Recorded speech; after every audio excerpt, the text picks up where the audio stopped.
שפה אתה מדבר אבל? איזה שפה אתה מדבר? הפרקים. תדבר בעברית. ביבית היה ביבית. אין לי מושג מה אתה אומר, ילד.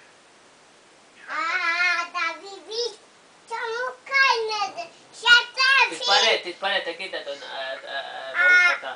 הדישין אמרה שיניקמי.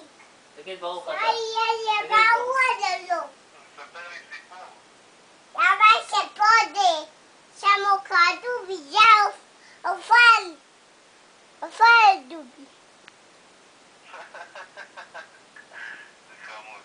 שלי. מאיר. אבא שלי. שגע אותי.